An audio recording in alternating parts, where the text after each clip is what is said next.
Vamos lá? Vamos respirar. Vamos buscar os guardiões que adentram o nosso lar com tochas, com espirais, retirando formas, pensamentos, sentimentos. Nós vamos, assim, buscar a sintonia com Ruiz, com Eliamar, Cíntia, Cássio e todos os espíritos que estão estudando junto conosco no Hospital Santa Cruz, formando essa corrente de luz, de amor, que possamos expandir os nossos pensamentos, que possamos expandir os nossos sentimentos e que nesta tarde, com toda essa proteção, essa luz intensa, possamos aprender com muita fraternidade, com muita amorosidade e com muita fé. Graças a Deus e graças a Jesus. Vamos lá? Vamos. Nós paramos em: não seria mais seguro que reencarnasse em outras condições provacionais e sem a faculdade mediúnica? Não, Marcondes. Ele sempre quer tirar a mediunidade. Nossa, mãe do céu. Ele sempre quer. Não, Marcondes. Sobre o aspecto da concessão, é uma expiação. E uma santa expiação. Quem a possui não se vê livre dela, por mais que deseje.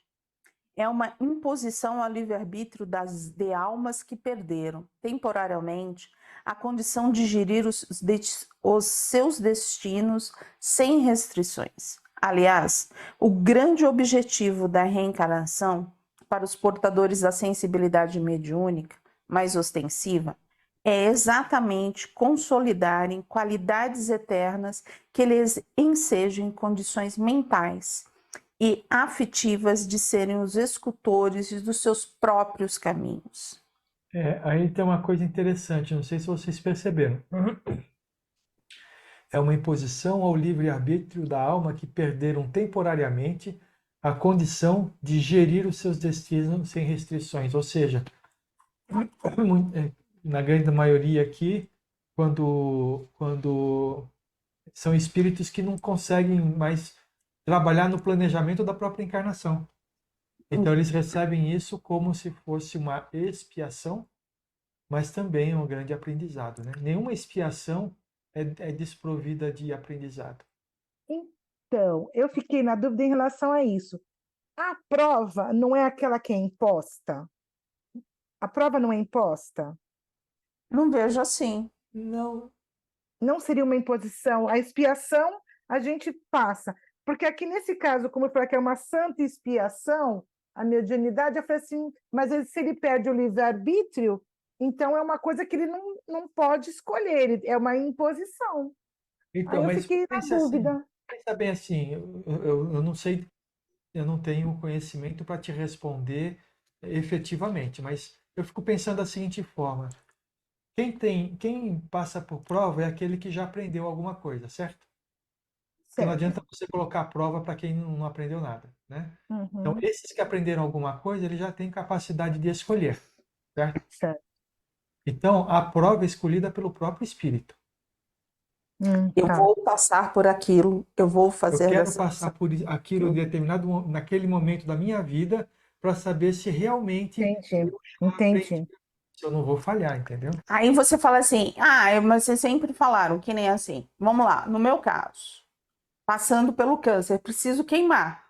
Eu preciso queimar. Sou médium, então não escolhi, mas tive tutores que escolheram junto comigo e falaram, ó, vamos fazer desta forma. E vamos te preparar para isso. Estaremos ao seu lado. É uma imposição? É. Eu tenho o meu livre-arbítrio? Tenho, no sentido assim, eu vou fazer ou não vou, eu posso não fazer. Quantos médiums não existem que sabem que são médios, mas não querem exercer a mediunidade, né? E não, Vários. né, e não exercem, e tantas outras coisas. Então, assim, o livre-arbítrio que ele quer dizer é em relação às escolhas. Aí a gente tem tutores, realmente. As escolhas Das provas. das Plano. provas. Das provas e Das das expiações. Mas mesmo que você receba uma prova, você tem a capacidade de, por seu livre-arbítrio, executar ou não a prova. Tanto que eles nos falam que 80% das pessoas que recebem a mediunidade, que vêm com essas provas, não fazem. Elas optam por não fazer. Eles- Aí que está o livre-arbítrio. Você entendeu? Entendi. E aí, quando a gente está encarnado, depende daquilo que a gente vai tocar. E a gente vai arcar, entendeu? Entendi. Mas, gente, eu estava pensando, eu estava meditando no outro dia, não, ontem à noite, estava meditando sobre isso. A gente transforma a autotransformação, né? A gente faz da autotransformação alguma coisa obrigatória. Mas ela não é obrigatória, ela é escolha. É por isso que a gente se machuca tanto. Porque a gente tava. Por que veio isso? Que eu estava pensando naquilo que a gente conversou no estudo de sábado, né? Sobre as oportunidades aparecer e a gente não pegou. Até eu falei dos 60, 70, chegou a 70 anos, não vai estudar mais, não falei? Mas é tudo escolha.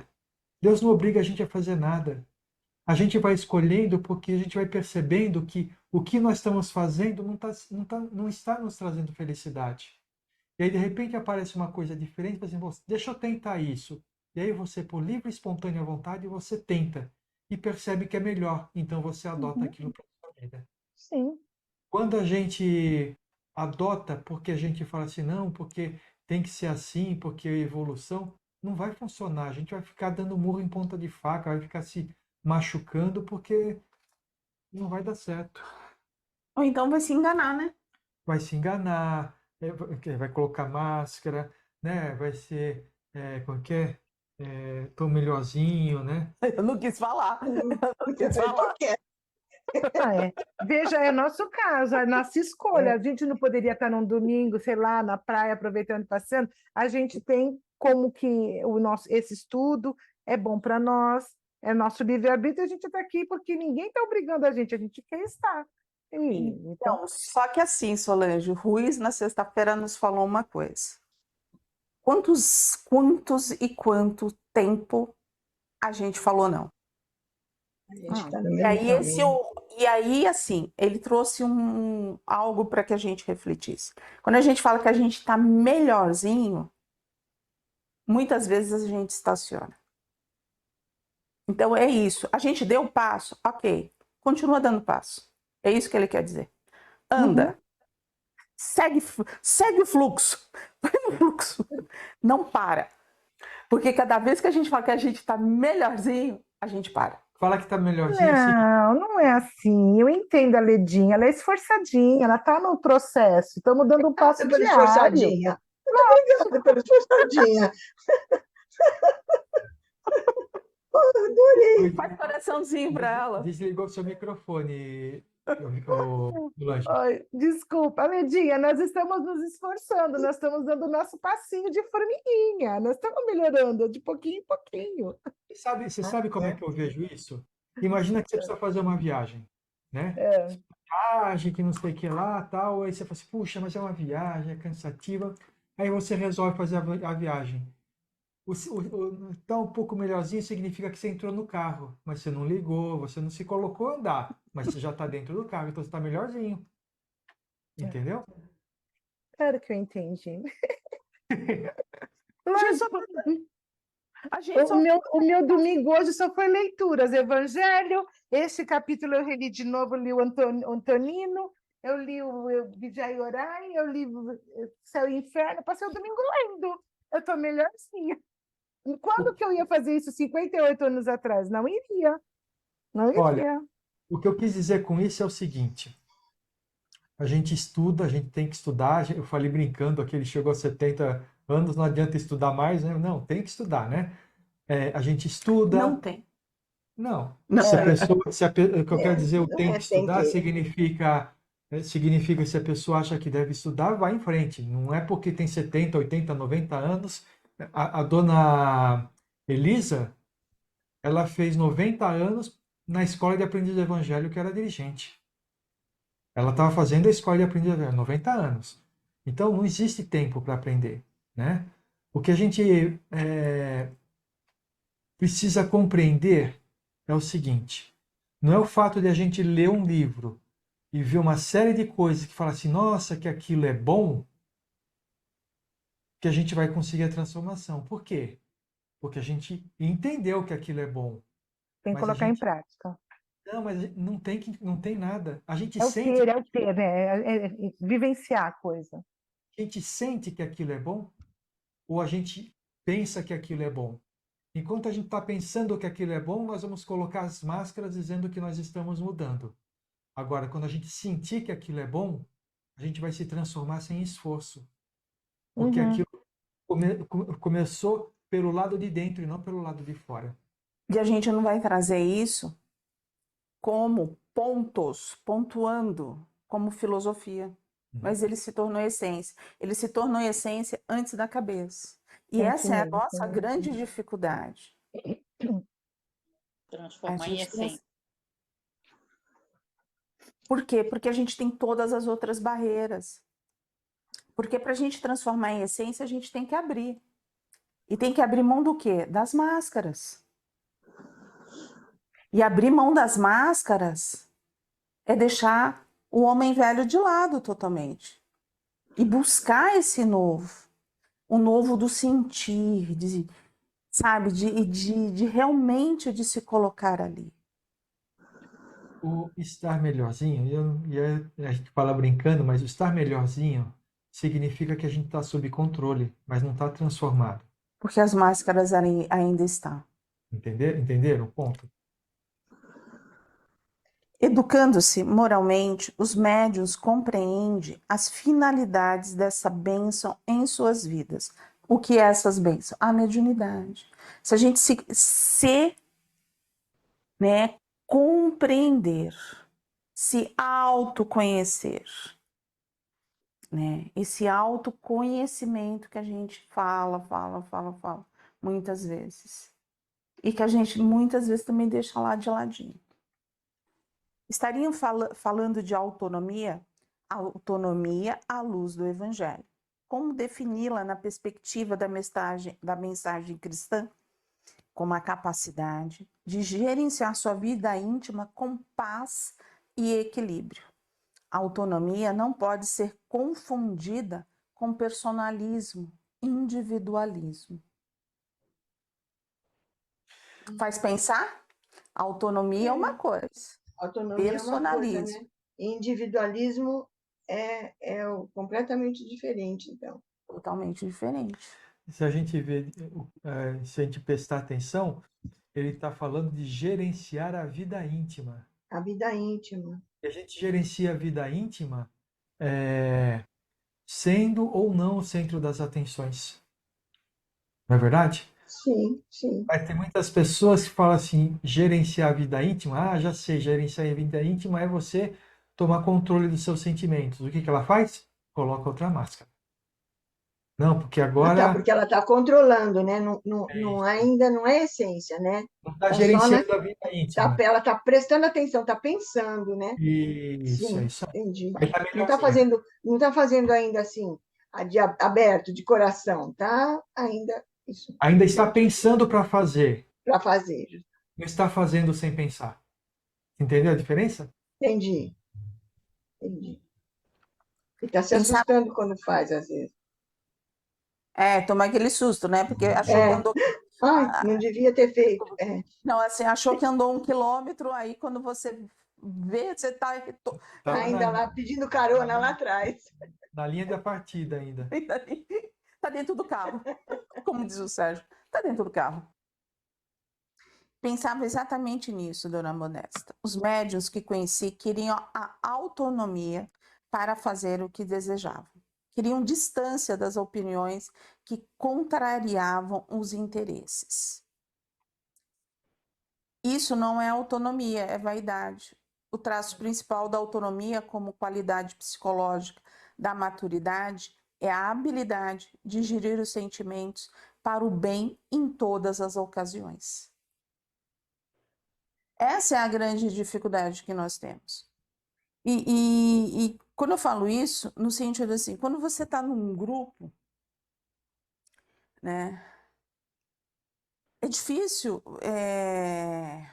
gerenciar tudo isso. Por quê? Eu vejo a autonomia, tá? No sentido assim, dentro de um grupo tem o objetivo, tá? Que tá ali, e tem diversas pessoas que pensam, mas não vão pensar iguais. Mas se tem valores próximos, se andaram próximos, a gente vai conseguir chegar num denominador comum do objetivo do grupo. E assumindo essa autonomia, cada um sendo a si próprio, mas olhando o objetivo do grupo.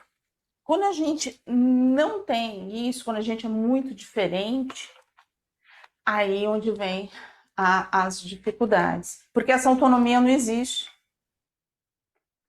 Porque se ela existir, vai ter conflito. Porque vai ser a minha ideia com a ideia do outro, com a ideia não sei o quê. E aí o grupo, o que acontece? Ele vai embora. Porque... Vai fazer... Temos mais algum barulho? Bedel tocou a hora do intervalo. Essa é a Julene. O que acontece? Bate o conflito e aí afunda. Então, essas autonomias é aquilo que a dona Modesta faz a gente pensar. Autonomia significa, eu tenho o meu modo de pensar, os meus valores, conheço o objetivo do grupo e respeito aquele que está ao meu redor. E o que ela diz aqui que é vaidade? O que é a vaidade? Vai ser feito do jeito que eu quero. Ah, tá. Mas vocês perceberam que tudo isso que a Valéria falou agora não é uma característica para a mediunidade, é uma característica para tudo da nossa vida? Sim. A gente poder viver em sociedade, você tem que ter uma autonomia, você respeitar a opinião do outro para poder viver num grupo de forma harmônica, senão sai em embate, né? Mas é que quando fala em autonomia, a gente já imagina logo uma pessoa que não precisa de nada de ninguém, não é isso? E na realidade, é autonomia para gerenciar a vida íntima. O sentimento. Não é o que está lá fora, é o que está dentro. Não é a vida dos outros, né? Não, a sua. Não, é a gente, a própria vida. Isso. E aí, o que a Valéria estava falando sobre a questão lá da vaidade, é que muitas vezes as pessoas confundem e acham que a autonomia e fazer esse gerenciamento é você fazer com que todo mundo siga aquilo que você pensa. De quem a bola é minha, então eu sou dono da bola, todo mundo me segue. Isso é vaidade. Os melhores jogadores para ficar no meu time. Os melhores são meus. Aí é vaidade, entendeu? O meu grupo é melhor. Sim. A minha comida é o máximo. Eu explico melhor. Eu explico melhor. O que mais? E olha, quem não entende o que eu tudo. estou falando... Se não sou eu, nada acontece aqui. E quem não entende o que eu estou falando não tem a capacidade ou a maturidade para me entender. A pessoa que quer tomar conta Entendeu? de tudo. Nunca vai pensar que eu não tenho a capacidade de comunicar aquilo que eu penso, mas que é os outros que não têm a capacidade de entender o que eu estou falando. É sempre o terceiro. É porque a autonomia, terceiro, você virou o centro, você é o centro. E os outros que têm que te seguir, né? Sinceramente, não conheci médiums com essa capacidade. De fato, são pouquíssimos os que atingem esse patamar. Em verdade, sequer é discutida nos ambientes da doutrina essa faceta dos objetivos essenciais da reencarnação dos médiuns. Aqui no Pingo de Luz a gente conversa bastante, né? Às vezes eu acho que vocês ficam até cansados de tanto ouvir isso. Se a gente falar mais alguma vez, como que é? A gente fez a frase da Ledinha lá, como que é? tá melhorzinha. Tô melhorzinha, Melhorzinho? a gente vai. Nunca mais vai se falar que está melhorzinho. Só quando tiver resfriado, que estiver sarando, eu estou melhorzinha. Só. Só nessa coisa que serve.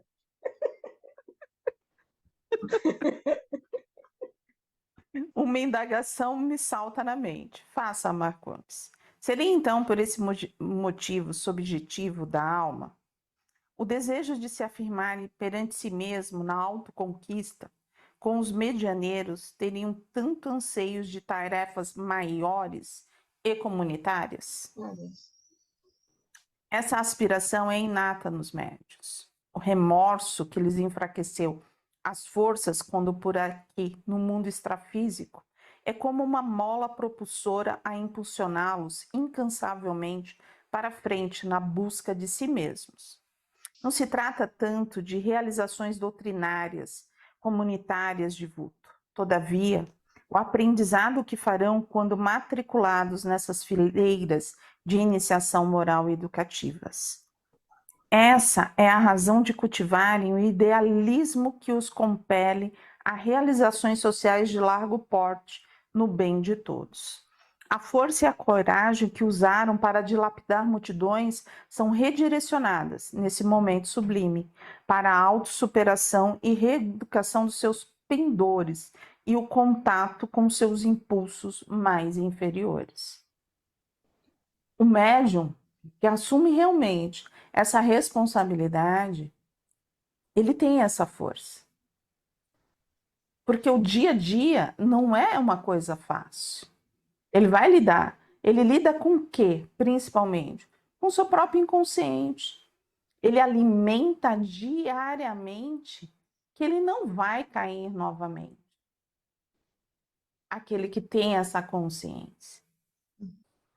Né? E trabalhar pelo outro é algo muito natural. Valéria, todo mundo pensa assim? Quando o médium consegue ter essa maturidade, sim. Quando o médium não tem essa maturidade, não. Ele passa o tempo inteiro reclamando, se queixando, e é uma mediunidade doente. É uma questão de maturidade, de autoconhecimento. Acho muito difícil um médium conseguir isso sozinho. Não consigo entender a autonomia para criaturas tão individualistas. Tem um dirigente mais rigoroso que lhes ensine o caminhar. Não vejo horizontes positivos. Jamais o médium conseguirá tais lições preciosas sem o curso alheio, Marcondes. Creio que você esteja confundindo autonomia com prepotência. Então, Diga. prepotência é a mesma coisa que a gente falou lá em cima, que é a pessoa que acha que só ela que está certa e só ela que faz as coisas direito. É sinônimo, não é? É a mesma coisa. Então, vamos fazer um exercício. Se tivéssemos um Marcondes no nosso grupo falando que a gente é um bando de incompetente, o que a gente faria com ele? Qual seria? Na hora que ele entrasse, qual era a nossa vibração? Era de Sendo sincera. Sendo sincera. Na hora que ele começasse. De gente vibrar negativamente, que é com autoritário, que prepotente. A gente ia julgar esse verbalização dele. Um bando de fio desencapado, que dá curto, encostou. Aí você fala assim, isso acontece? Acontece.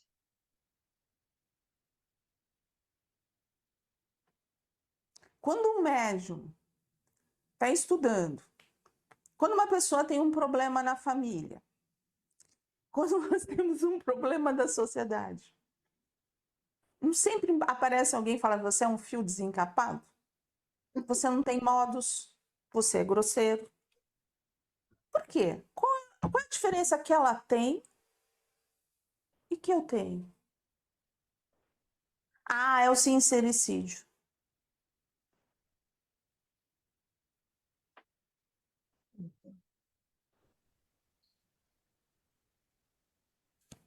É a prepotência, como diz a dona Modesta. É a prepotência de se sentir melhor daquele irmão que está ali. É o cuidar do fora, o que está de fora, mas não é o cuidar o que está de dentro. Por quê?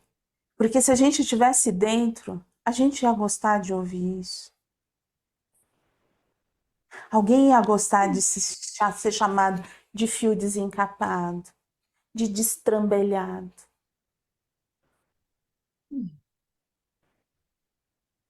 De desarmonizado.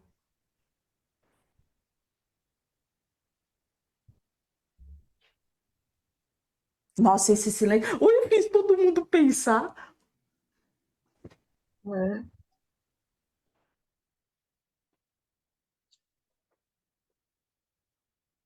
Gente, vocês me deixaram sem resposta? Não, Não, Valéria, não, não. Eu não. pensei, eu já passei por isso, sim. Eu me senti totalmente tolhida. Eu perdi toda a autonomia, não tinha realmente, mas eu perdi o rumo de casa com essas de uma dirigente. E eu fiquei com medo de ser sincera na mediunidade, porque eu era incapaz, você entendeu? Eu era uma desequilibrada. Então, isso foi tolhendo a minha iniciativa, né? Então, eu estou entendendo o que você está falando, estou ouvindo, estou refletindo. Agora, o que que a gente tem que fazer isso? Foi o que o Sérgio acho que comentou. É muito interessante a gente saber de tudo isso, mas a gente tem que ter um cutucão, vamos, para a gente tomar uma atitude positiva e sair do controle para começar isso tudo virar a essência, né? Para a gente se tornar autônomo nesse sentido de aí caiu para eu entendi nesse momento da fala aquela aquela dica, né, dos espíritos do orai e vigiai para não cair em tentação, porque o espírito é forte, mas a carne é fraca. Aquela fala, né, do então, a gente, infelizmente, ou sei lá, eu estou ainda no controle. Ainda não virou essência. Então, eu preciso, é bom para mim que eu continue vigiando e orando para eu não cair em tentação de me sentir a última ou de me sentir uma desequilibrada, para eu poder mostrar para mim mesma que eu sou que eu tenho uma capacidade, que eu tenho a possibilidade de me afirmar, né? Então, é muito interessante isso que você está falando, o Sérgio, o que está escrito no livro, para a gente pensar mesmo, né? Eu, no meu caso. Porque, assim, muitas vezes a gente traz, né? A gente fixa muito dentro da casa espírita. Mas se a gente conseguir ampliar para tudo nas nossas convivências, né? Aquilo que assim, na casa espírita a gente fala, né? Temos falas, mas a gente também tem falas no nosso dia a dia, na nossa casa, no nosso ambiente de trabalho, no nosso ambiente de sociedade. O quanto que a gente pode trazer de acolhimento, de amorosidade, e o quanto que a gente pode magoar, destruir e ferir aquele que está do nosso lado, né? Não tive a intenção. A gente não tem a intenção, mas é aquilo que a gente fala. Tá lá no inconsciente, então a gente já fez. Então, para a gente fazer de novo é um passo. E aí onde vem a essência. Se a gente transformou em essência, a gente já não vai ter mais aquele passo. A gente já não vai ter mais aquela vontade. Mas se ainda está ali, é porque ainda está dentro de nós. não se transformou. Mas é interessante que a gente fica falando assim, tá bom, mas E aí? eu estou aprendendo um monte de coisa aqui e vocês estão falando que não é para a gente se obrigar a executar daquela forma, senão a gente vai exercer o controle. Mas como é que eu faço uma transformação se eu não me forçar a isso? A pergunta principal é: quão fundo no buraco eu vou precisar cair para descobrir que aquele lugar não é bom para mim? É isso que acontece com a gente na maioria das vezes, né? Na maioria das vezes, todas as vezes, porque a gente não aprende por amor, a gente aprende pela dor somente. Então, a gente vai e erra, vai e erra, vai e erra, e não está aprendendo com esses erros, né? Tem resultados, tem efeitos desses erros? Claro que tem, mas, sabe, eles são pequenos. Só que conforme a gente vai errando muitas vezes na mesma coisa, aquilo vai se tornando cada vez maior, até o momento que aquilo incomoda demais na gente. Aí sim é o momento da gente mudar. É por isso que a gente precisa buscar a transformação sempre, né? Mas é por isso que às vezes, quando a gente se obriga a fazer uma determinada coisa, a gente se machuca tanto, porque a gente ainda não está convencido de que aquilo é melhor. A gente leu, mas o nosso sentimento, o nosso ego não está convencido de que aquilo é melhor. E aí a gente gasta o nosso tempo se controlando para não fazer isso, não fazer aquilo, e vai se machucando cada vez mais, né? Sabe, porque na vida eu vejo assim, eu encontrei diversos Marcondes, principalmente dentro dentro da doutrina. Eu não encontrei poucos, eu encontrei muitos. Eu tinha comparações desse nível. Nossa, eu não sei como ele consegue ficar casada com você. Eu não sei como que são as coisas. Então, assim, eu vejo que as pessoas, elas vestem, muitas vezes, a forma, não sei se é de defesa ou não, mas elas podem dar as opiniões delas.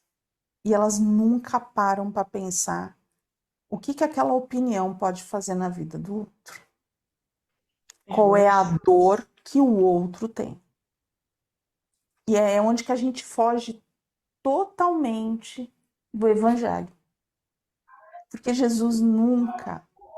Outro dia a gente estava andando, eu e o Sérgio, a gente estava conversando. Jesus olhava Judas, com Judas fazendo todos aqueles pensamentos, todas aquelas ideias. E ele olhava para ele com todo o amor, com toda a caridade, com todo o equilíbrio. Um dia a gente chega lá. Um dia a gente chega lá, por isso que ele é o nosso maior exemplo. Só uma coisa. A gente ouve muitas pessoas falando o seguinte: ah, não, porque quando eu desencarnar a coisa vai ser diferente, tá? Mas o Marcondes é o exemplo literal de que desencarnado você continua sendo o mesmo que encarnado. Na realidade, a gente encarnado é o mesmo que desencarnado. Porque você vê A gente é o que é. toda coisa que a dona Modesta está falando, e ele continua com as ideias do controle dos outros, mas ele não pensa na sua própria transformação. Vocês perceberam isso? Porque os médiuns são assim, porque os médiuns são daquele jeito, eu vi muita gente assim. Oi? Eu não vou nascer como médium, eu não quero ser médium, não imagino. Mas é sempre para fora. Ele não está olhando dentro dele. E é isso que essa é a nossa proposta aqui. E com tudo isso daqui, a gente olhe para dentro da gente, não olha para fora. Não vamos julgar pessoas, julgamos fatos e vemos se aqueles fatos são bons ou não para nós. E aí a gente interioriza aquilo. Então, a gente olha para fora para ter um exemplo e olha para dentro para falar assim, como que aquilo pode me ajudar, né? E aí, assim, né? Você fala assim, e como que a gente faz isso? A gente tem quanto de Marcondes dentro de nós? O quê? De controlar os outros? De controlar os outros, de tentar, de julgamento, porque o julgamento. Fica quieto, deixa eu falar. Eu não tenho isso daí. Não, né? Não. Então tá bom.